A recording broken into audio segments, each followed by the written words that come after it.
it's like meeting the president. Oh, I'm honored. Yeah. But it's federal law. You got to send me a letter. Right. All right, I just want to make sure, this is John, I work with Ron. Just want to make sure we got the names right. So David, that's who we're talking to just now. Yeah, I'm David Dean.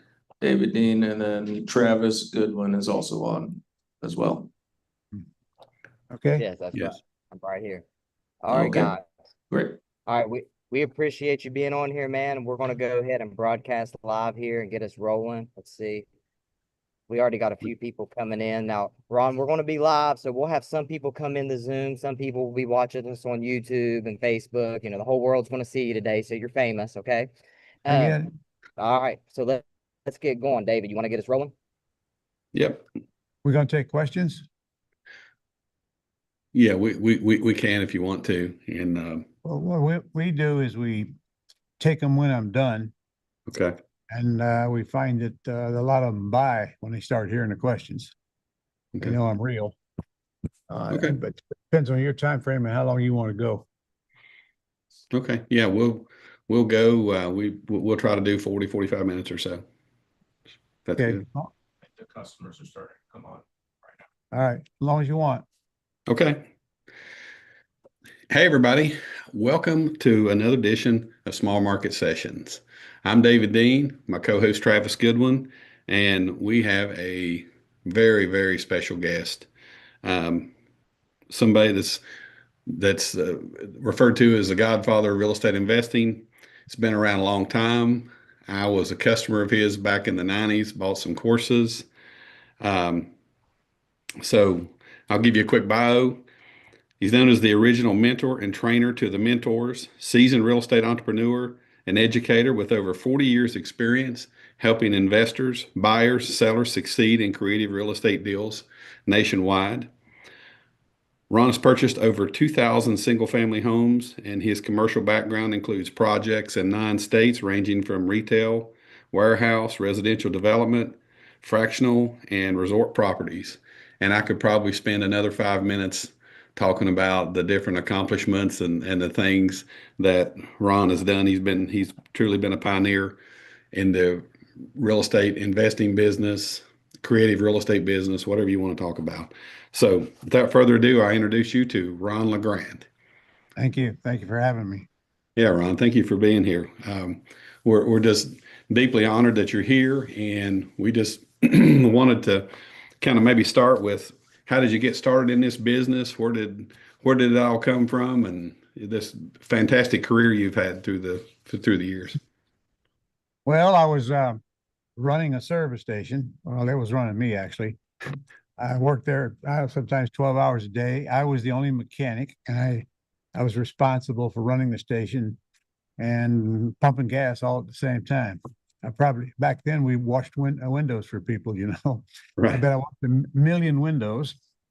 And one day I heard I guess it was a radio ad about a seminar to come learn how to do real estate with no money or credit. Of course, I knew it was a scam, but I decided I want to go anyway. And it involved me missing Dallas, J.R. Ewing on TV. He was my hero, So it was a tough decision, I got to tell you. So something made me go, because in my head, I knew it was a waste of time, but it didn't turn out it was a waste of time. And that put me in a 2-day seminar, which launched my career. And I got my first check 3 weeks later for $3,000 by flipping a little house. Just one of the things that I was taught in that 2-day seminar. So that started my career. I just kept on doing it. Like, most people just went back to work and nothing changed. Next thing you know, I was teaching it 7 years later. And by the way, at that time, I had over 200 houses, and most of them were Section 8. Back then, I had dark hair, and they made me get the white hair because it was a mess. I mean, it was really a mess. So I started learning how to make the money without all the grief. And that's what I've been teaching for the last whatever years it is. By the way, this is my 45th year, and I'm over 3,000 houses. It's still going. Nothing like I used to. Nothing like it. But I got an acquisitionist, so honestly, I don't spend an hour a week in real estate, and we're still buying houses. Man, that's fantastic.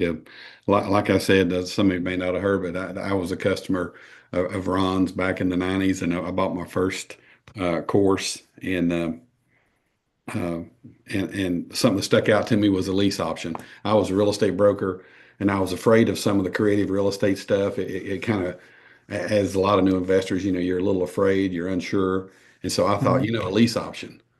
I Yeah. can understand that, and I think I can sell the lease option. And so I bought a house on a lease option and didn't really know what I was doing. Went in, done just a little bit of work, turned around, sold it, kind of done a double close at the closing, and I made $10,000. And I'm like, Mhm. I think I can do this. Ron's right, I can do this. So that's how You I got started. still doing it today? Still doing it today, and as a matter of fact, I just uh, closed out on a property that I lease option with your training from 99. And I just sold it here a while back to some people. They were on a lease option, then they financed me out of it. Well, So that's the plan. I still do it today as well. A lot has changed, but it's still the same theory. That the way you buy houses hasn't changed. Just all the other things that you learn along the way, and laws change. But I've been buying them since 1982, and I'm still doing it today. So once you get the system down, you're in. I I like buying them though, and then lease option them. I take over the debt. I don't ever, not one time if I ever went to a bank and borrowed money to buy a house. Never have done that. We learned how to buy them without money and certainly without credit. And that's my biggest message today is stay out of banks. Don't guarantee debt. Don't need to. And you don't know what's going to happen. So if you start guaranteeing debt, you're building your house on a house of cards. And some things happen, they're out of control. You can't even be blamed for it. But if you don't guarantee debt, you can buy all the houses you want, all of them, millions and millions of dollars worth of houses without guaranteeing debt. And they don't show in your credit report and they don't show in your financial statement legally. So um, most people have no idea how to buy houses without debt. They think you got to go put up big down payment, your credit's got to be good. And then, they learn in time that every time they do that with a house, and they put a tenant in it, they're just getting closer and closer to bankruptcy because they don't realize them houses are going to want some of that money back, and they're going to continue to want some of it back.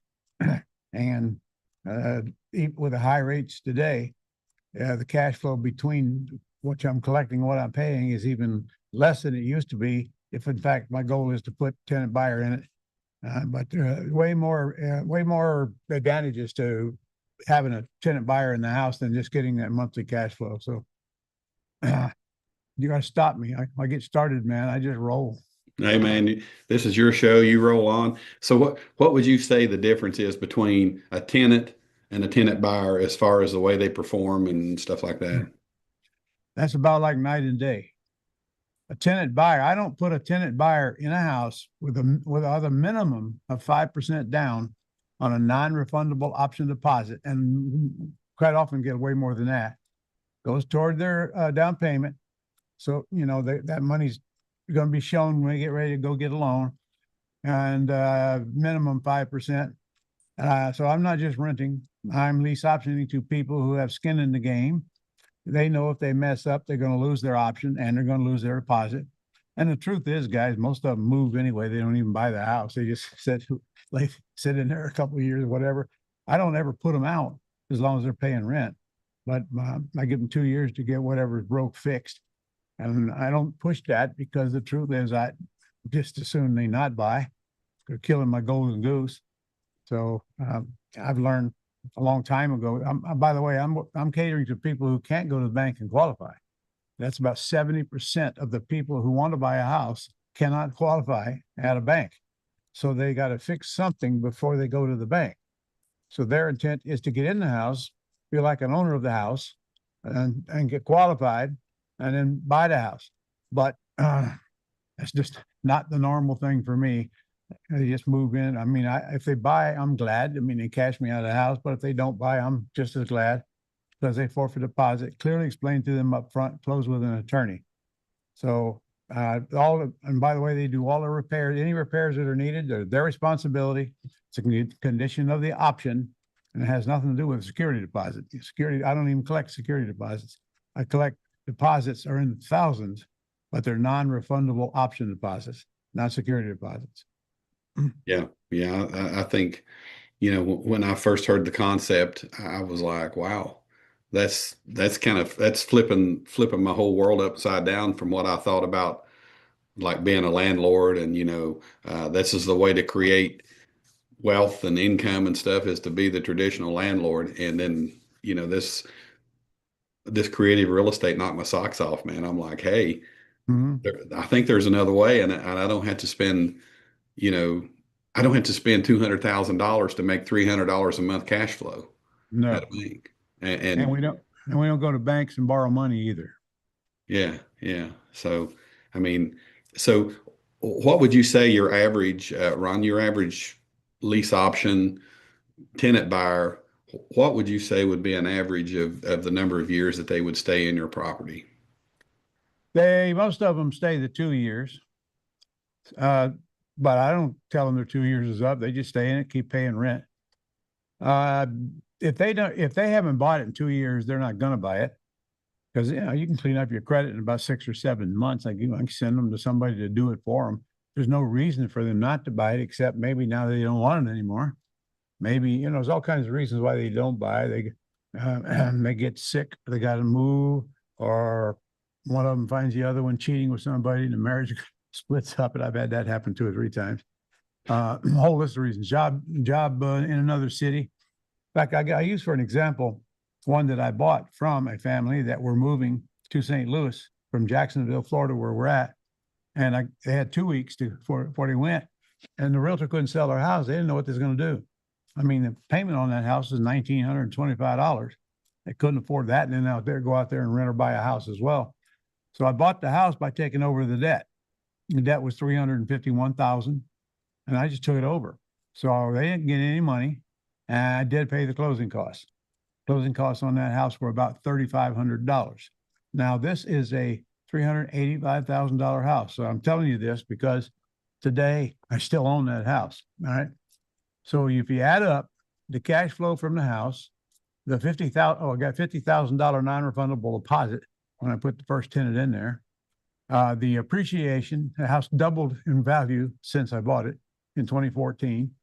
The depreciation just saved me $80,000 in income taxes just because I own it. And then all that stuff. Oh, debt pay down, that's a big one. That $351,000 debt is now about $235,000, and getting smaller and smaller every year that goes by. There's no balloon in it, so I'm just going to pay it until it's paid off, and putting tenant buyers in it. Maybe one day they'll buy, maybe one day they won't. But here's the moral of this story. I added all this stuff up, and that house has already made me over $700,000 because I kept it and not sold it. And that $700,000 don't count. That's not pay. It's the cost of the property is not part of the 700,000. You're still on the property, still producing however long it takes us. I hope when I die, we still own that house, because it's what I call a golden goose. And you don't need but a handful of those, and you're going to be very wealthy. You're going to have a good cash flow coming in, and you're going to retire with more money than you can possibly imagine just by somebody paying for your house for you, or the tenants. When our houses went up, what year did they start skyrocketing? I don't know, 21 maybe, for about 2 or 3 years. It was nuts. That house doubled in value during that period of time. And, I still own it. That's a key. I still own it. That's just one house. And of course, that house, I didn't go to any bank. I didn't guarantee any debt. I didn't fill out an application, none of that crap. I just got a contract to buy it, or sold on it, closed it with an attorney, and then put tenant buyer in it, got a $50,000 non-refundable deposit. So now they moved at the end of 2 years. I don't know why. I didn't ask them why. I don't care why. They called me and told me they were moving. I'm surprised. So they did. That's when I put the tenant buyer in there. They gave me a 50 right after that. And they lived in it, like I said, they lived in there about 2 years, and then they left. The house was crystal clean as you could get it, ready to show. And that's what tenant buyers do, not tenants. Tenant buyers are a different whole breed. Not only do they have skin in the game, they act like owners, not tenants. And if they don't pay them the rent, the whole thing is at risk. They move, of course, they lose their deposit. So I love these houses. I haven't, by the way, have spent a dime on a house since I bought it for any kind of repairs. Tenants are responsible for their own repairs. Again, part of their option agreement. Shut me up, slow me down whenever you want. No, that's good stuff, Ron. I mean, that's exactly, I've seen the same through the years, doing some lease options and done a bunch of them through the years. And I see the tenant buyer being a much different person than the tenant. And, No doubt. you get that option consideration up front. Mhm. And what I've seen is about 3 to 5 years, they'll move out or default or whatever. I take the property back. I'll spruce it up a bit, clean it up a bit, put it back out there and do it again. So, it is sort of like a virtual ATM, if you will. Yep. You do it again and then again and again. And finally you come to the conclusions. I don't want to cash out of this house. There's too much money to stay in it. And that didn't stop me from going out and making money in wholesaling. Sure. I like wholesaling. I can show you 5 houses that we did over a period of 2 months from beginning to end.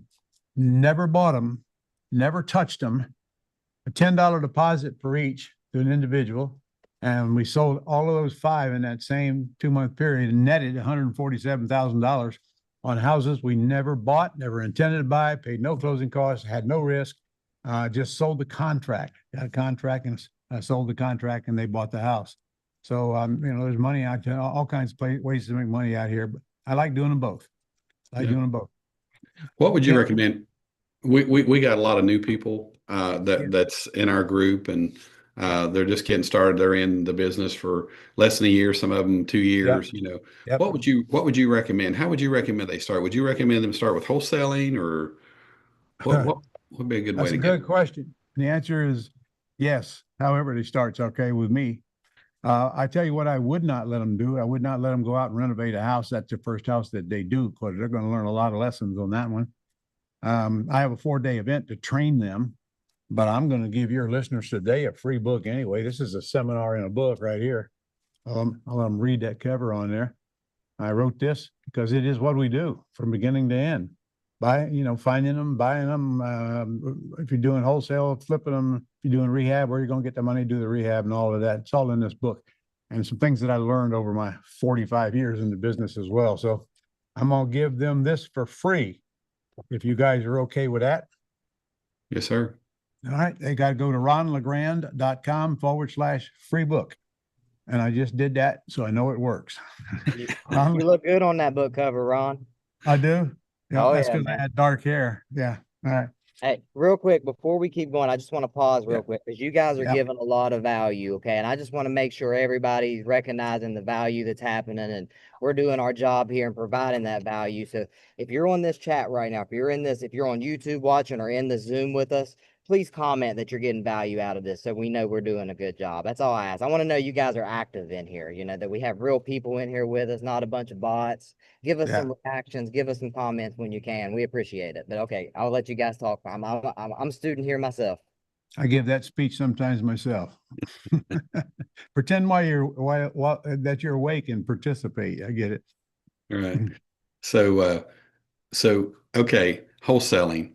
Let's talk a little about that. How did you get involved in wholesaling? And once again, you were the person that introduced me to wholesaling. I had never even heard the word wholesale, and I was a real estate broker at the time. And I checked my records, and I've never received a check from you. That's right. What are we going to do to fix that? I'm going to have to do something. Yeah. All right. Well, I hear that a lot and never get tired of hearing it. In fact, that's probably what keeps me going at my age. I teach. That's pretty much all I do anymore. So wholesaling is the way I got my first deal, but back then it was a totally different marketplace. I made $3,000. I don't know what that would be today.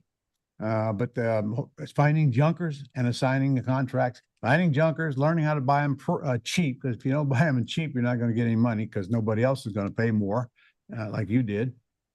You got to learn how to buy them. You got to learn how to estimate repairs on them quickly, which we do from our desk. We got whole systems for that. You've got to pretend like you're buying it. What would I spend on it? We get a title search on everything before we put it on the market, as everybody should.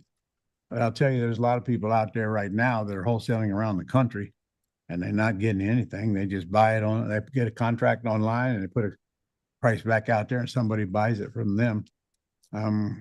Not my way of business, but they are going through a lot of wholesale houses by doing that. And they lose a lot along the way because the information, they didn't have enough information. Something was wrong.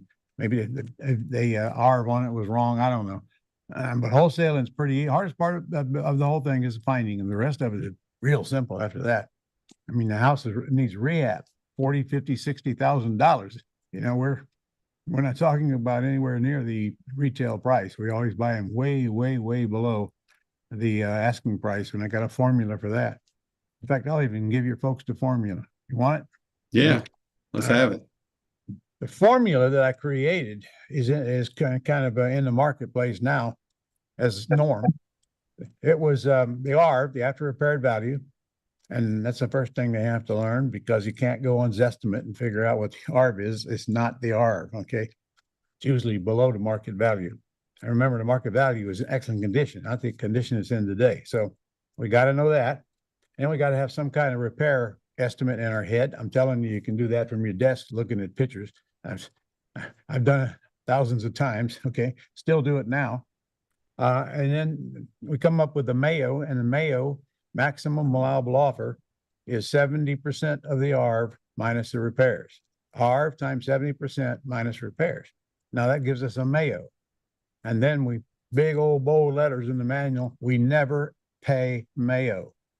If you pay Mayo, you're not going to be able to sell it and get more. Mayo is about what your buyers are going to pay for it.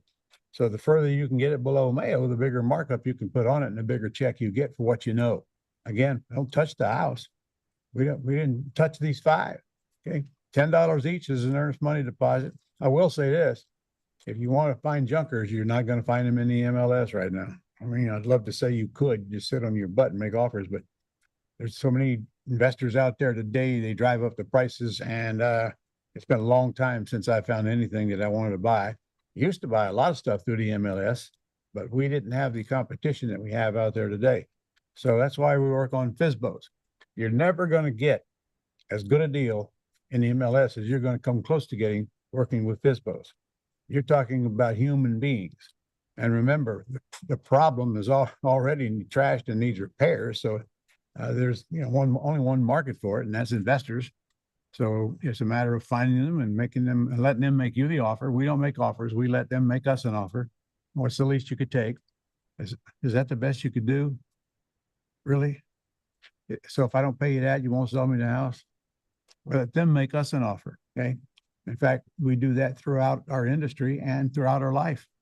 I teach people to shut up, do not make any offers, ask questions, answer questions with questions, and you'll find you'll get it a lot closer than you were about to open your mouth and tell them you would pay. You shut up and let them tell you what they want. Same with selling. How much can you put down? Really? Is that the best you can do? How much can you pay per month? Same plan. See, we let them tell us. And so that's how we get the big numbers. And that's how, like when I do terms business, it's some pretty houses and pretty neighborhoods. So I certainly don't have anything to apologize about the house. So that's, it's where people want to live. And most of my deals are below, the ARV is below the median price where you live, which you can get on your phone. Ask ChatGPT what's the median price in your city, and he'll give you a number. And here in Jacksonville, it's 3.25 now. We just checked it the other day.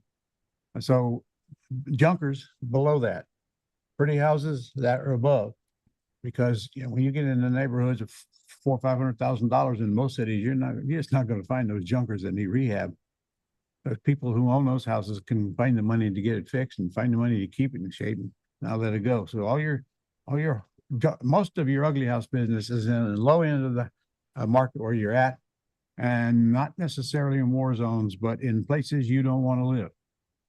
So if you're buying houses, in neighborhoods where you don't want to live, but they're not that bad. Decent houses, decent neighborhoods. In the pretty house business, it's just the opposite. You should see this house that we just bought. Oh my God. Excellent, gorgeous house. Took over the debt, just took over the debt. The lady didn't want anything. She was already way below asking price. She just wanted to get that payment off her back. And that's what a lot of them do today. In fact, there's a whole industry out there today on houses that have a small amount of equity in them. We call them low equity houses. Our system even lets us do a mailing list to mail to people with low equity. Why? Because they all were glad for you to buy their house. They don't even want money. They got small equities in it. The listers won't, realtors won't even list it or already have tried and for some reason can't get it sold. So we go in there and buy those things. So you get all the goodies except probably monthly cash flow right now because the high interest rates create high payments. And if I break even, I'm happy because I get all those other things, all those benefits that I already talked about that people just don't get in the ugly house business. Not only that, remember, I don't pay taxes on these houses till they're sold. And frankly, I've got 3 different ways to never pay taxes on them, period, even when they're sold. So,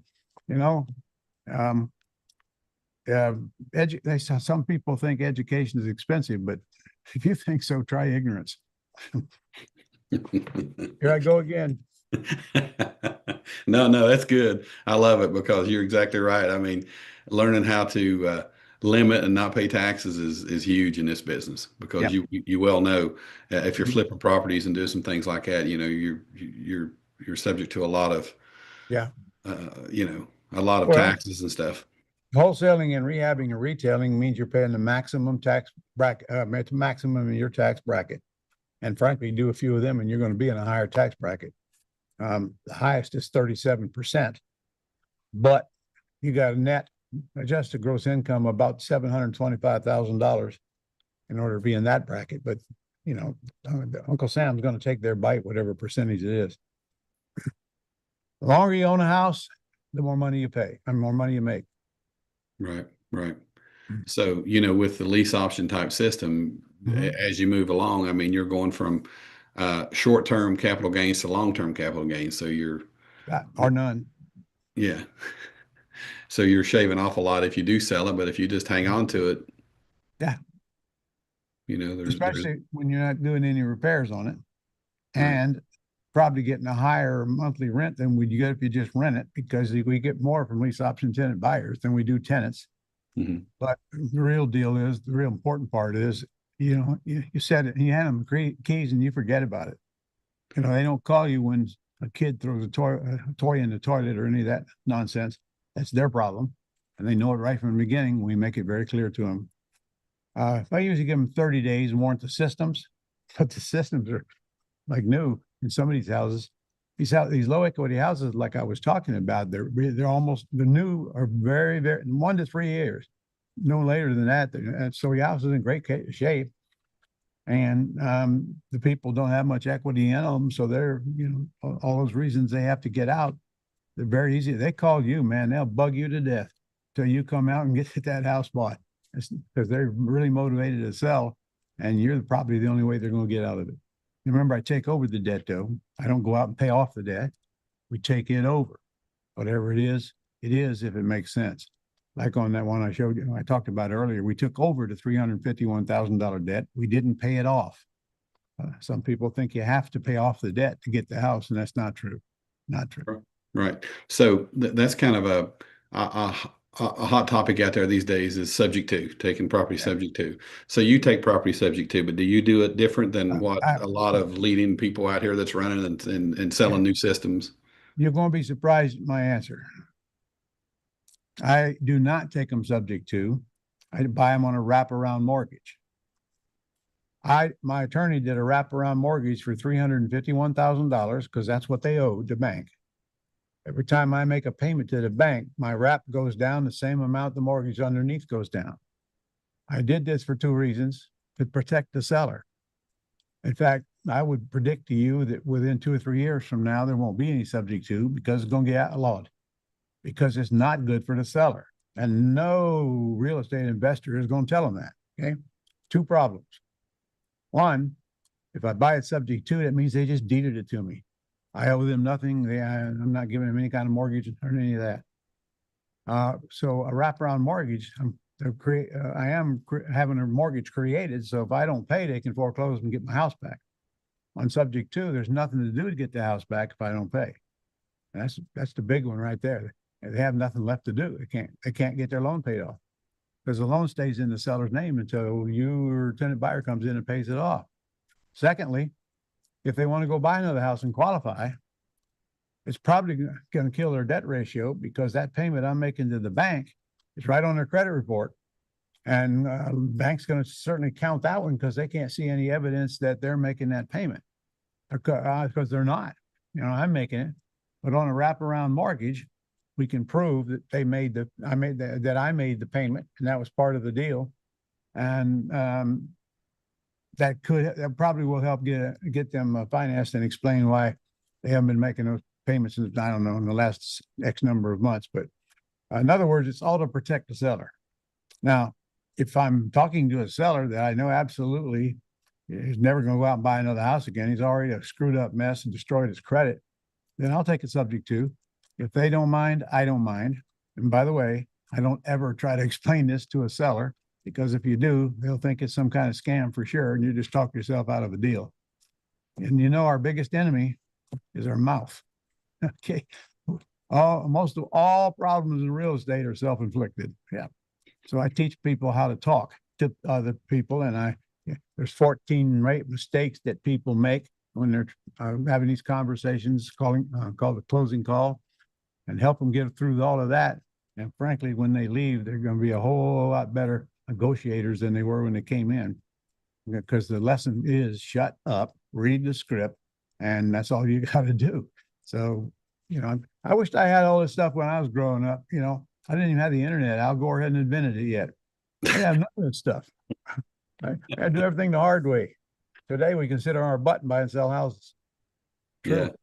Yeah, it's definitely a different time. You know, just like getting education back in the day. You know, it was cassette tapes. It was Yeah, I remember. CDs. Yeah, I remember. In fact, I go back to VHS tapes too. Yeah, I mean, if your listeners know where they are.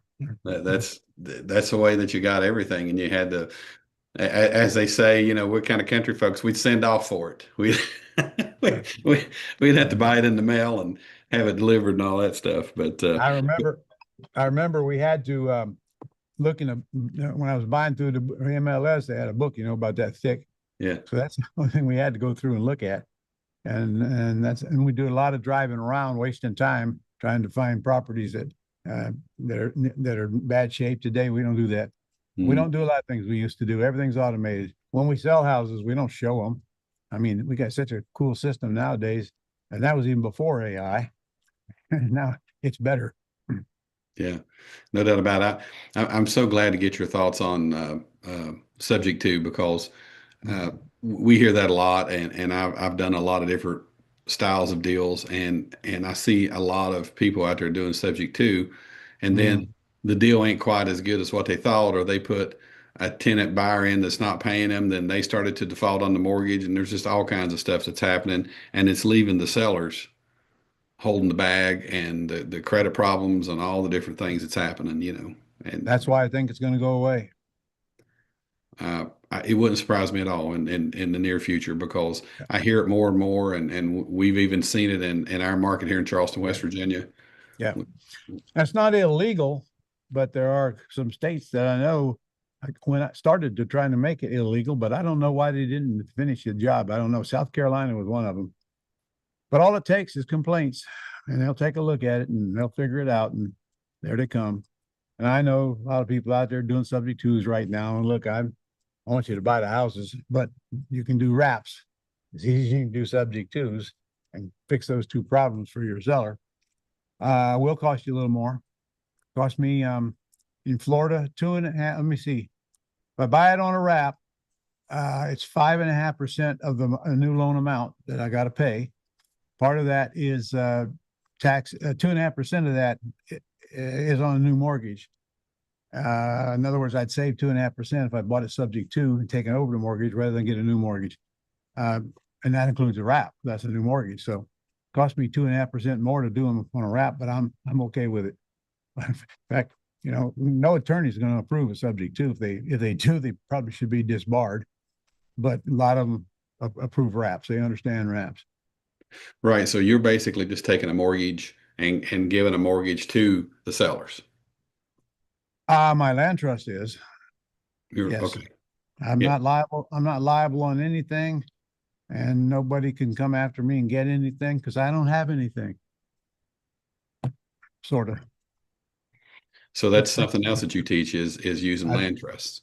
and I'm very, very qualified teaching asset protection, entity structuring, tax reduction, and estate planning, which is part of my training, my 4-day quick start school that we do one every month, mostly here in Jacksonville. Okay. So do you have to show up to attend, or do you have it online as well? I do 2 virtuals. Well, they're probably simulcast because we do it while our people's in the room, but then we have it on the camera as well. I do that twice a year. I hate doing it when they're on the camera, but sitting here watching, I can't imagine somebody sitting here for 2 days and watching this screen, but they seem to. That's not the way I want to learn. Yeah. 10 times better to be in the class. Yeah. Right. Well, When they come to class, they're going to bring leads, and we're going to process and call their leads for them and do deals while they're here. I don't do that if they're just tuning in online. But they get both for the price of one. Okay, very good. Yeah, so I really like that we touched on the structuring land trusts. You know, we hear a lot about that, and I've Yeah. used trusts myself through the years, and just What state are you in? I'm in West Virginia. Okay, yeah, an oil reserve there one time. Yeah, we have a little oil here. Every time we went to it, we was thinking deliverance. I tell people you're up there where brothers marry sisters, aren't you? Yeah, sometimes. Yeah, that's what they say. Yeah. But I yeah, know a few there's a few around for Yeah. sure. But so you use the LLC. I mean, you use the land trust. Do you use that on everything, Ron, when you buy property? Do you put everything in a trust? Every single house I buy is its own land trust, one house, one trust, one egg, one basket. That's the first step of asset protection. You never put a bunch of anything into one entity if that entity is getting recorded on public record as the owner. Because if it's the owner, everything in that entity is liable in case there's some kind of an issue that would cause a big judgment coming against them. I teach people how to protect themselves, not hiding stuff.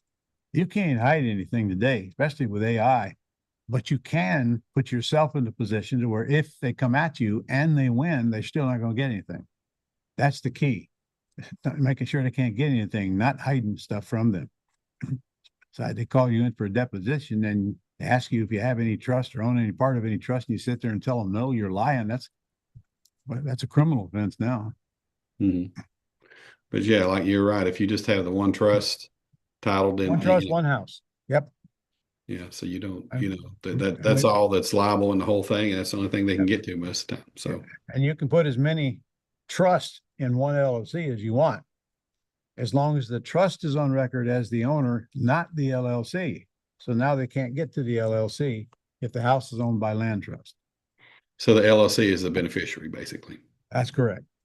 Okay. Even with your IRA, everybody should have one of those where the IRA is a beneficiary.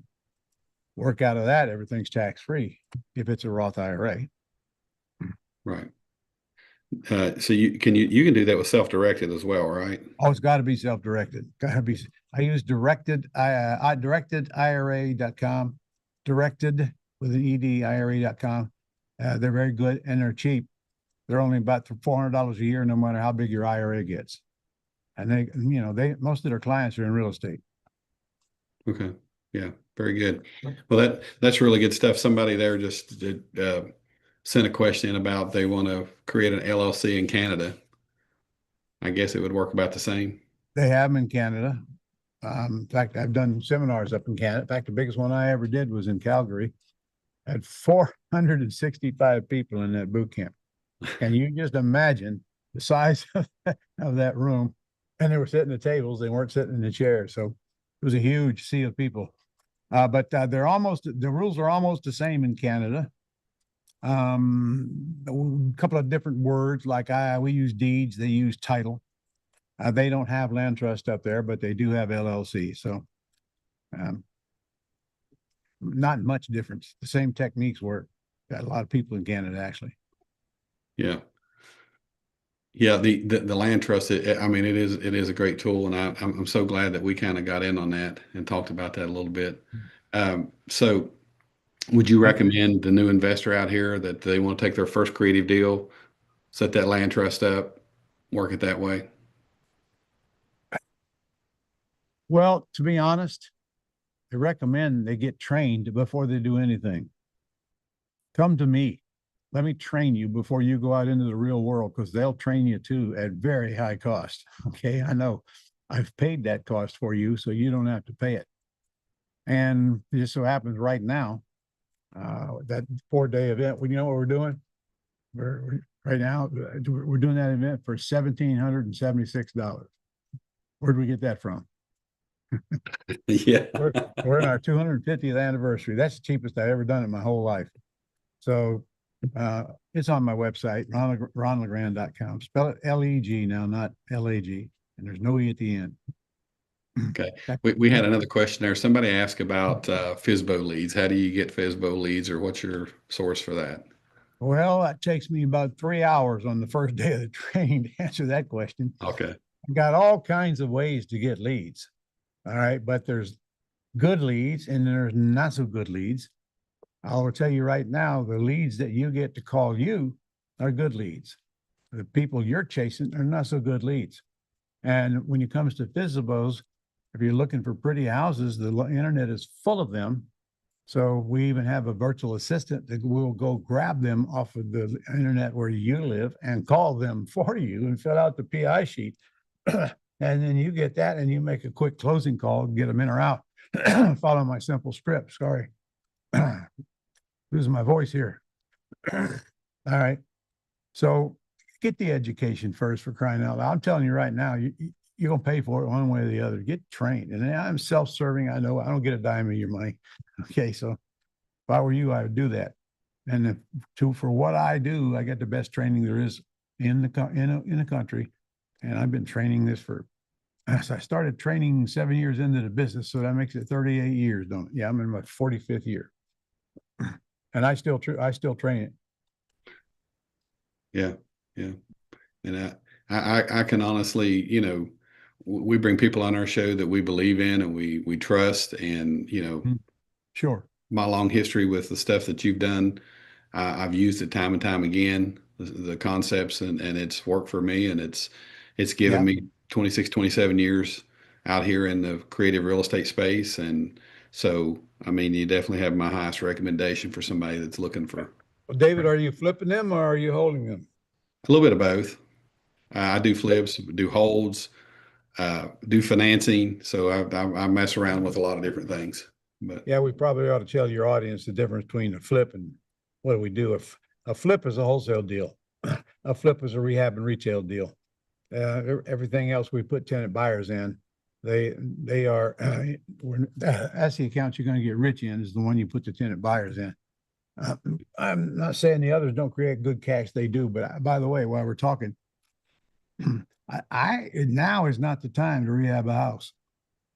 And I'll tell you why. You got several months before you're going to get out of that deal, and you don't have any choice. And I don't care how smart you are, think you are.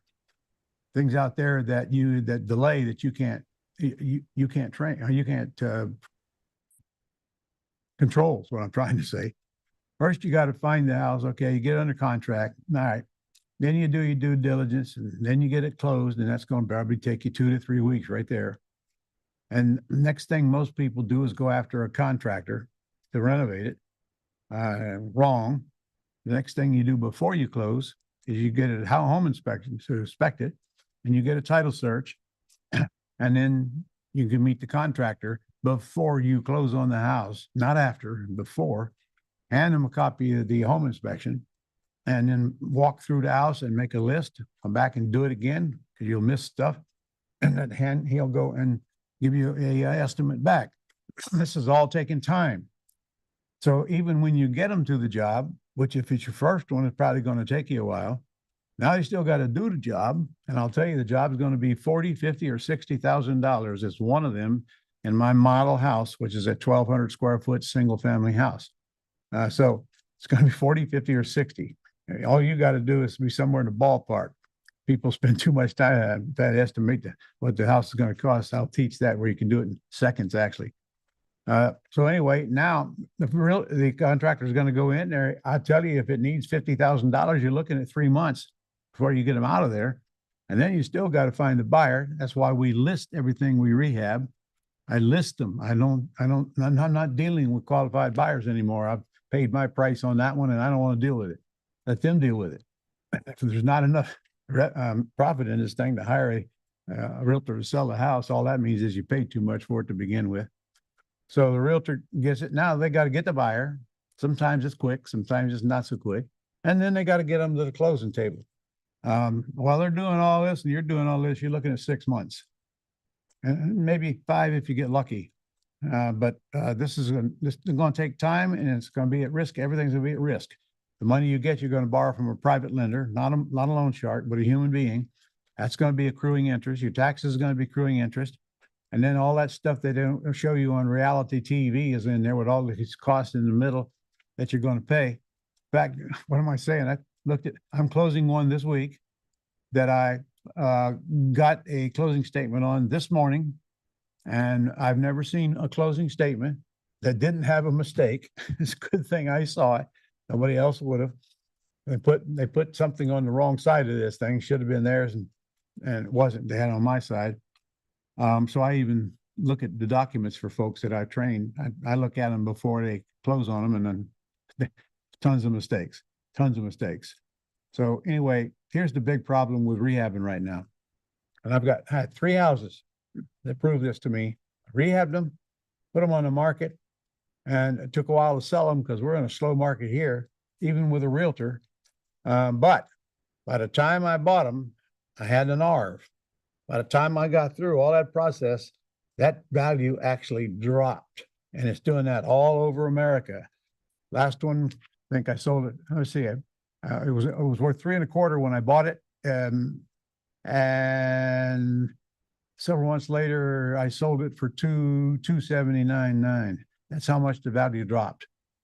So if you're rehabbing houses right now, you better check your market first, because if it's sliding down, if you can rehab a house, you get enough profit out of it, but it's dangerous because a lot of things can happen along the way. On the other hand, getting a contract on the junker and signing the contract, there's no danger whatsoever in it, none. And you got a $10 investment in it, and that's it, because you got it through a FSBO. And with get it through the MLS, you're going to need at least $1,000 deposit. And I'm going to tell you again, you ain't going to find deals in the MLS. Not right now. There's too many people out there that'll pay too much because they haven't been properly trained. I call them the greater fools. Don't you be one of them. Would you shut me up, please? Hey, What? everything you're saying, Ron, it's gospel. I mean, I'm sitting here and we don't buy on MLS ever because this is just not where you buy. And last flip I done, 6 months, $100,000 in rehab. Thought I'd make X number of dollars, made 25,000 less than what I thought I would make. And I haven't flipped one since. Imagine that. By the way, I got another formula for those who ignore everything I just said. The formula is very simple. In my case, if I can't net $50,000 renovating the house, I'm out of here. So here's my formula.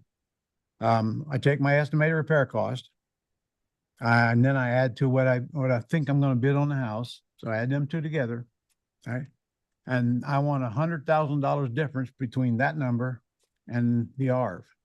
$100,000 difference, okay? Because I know that 50 of it's going to get eaten up with crap. Think about it. You got interest if you borrow money, and you got realtors take a big chunk out of it. I just selling one this week, 6,900 times 2, because they split it, whatever that is, $14,000 went to the realtors. But I don't care. I'm happy to pay them. You see, after I list them, there's nothing for me to do until they send me a contract to sign, which we did today. So I got a book called The Less I Do, the More I Make. You guys ought to look it up. It's on Amazon.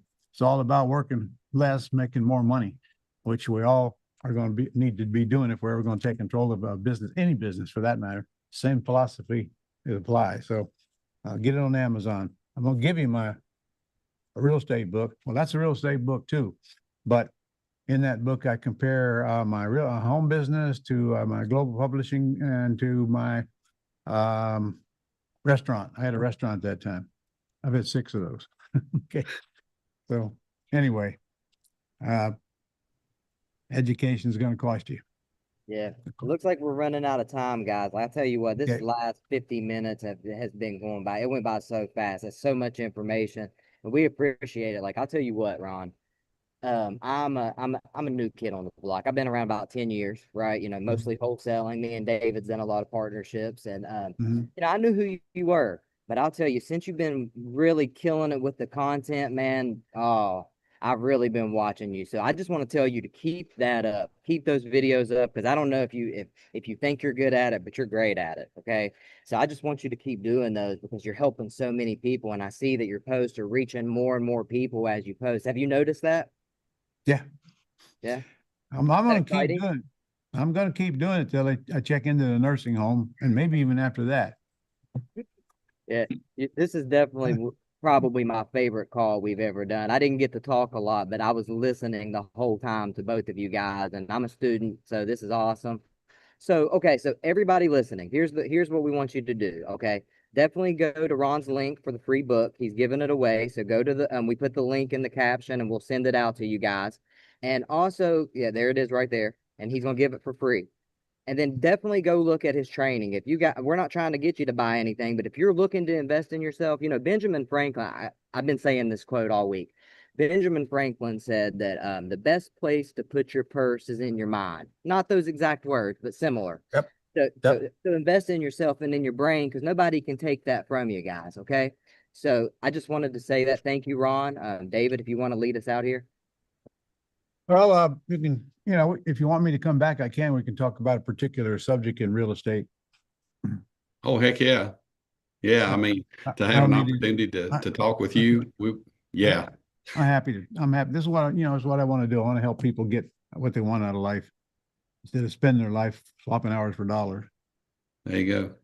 Hey, yeah, everything you say, you speak to me, man. I mean, I've followed your trainings and it's helped me greatly, and it's helped me find freedom in my life, and I'm forever grateful that I spent the money and bought those courses. And so Yeah. everybody, Ron, do you have anything you want to close with before we go?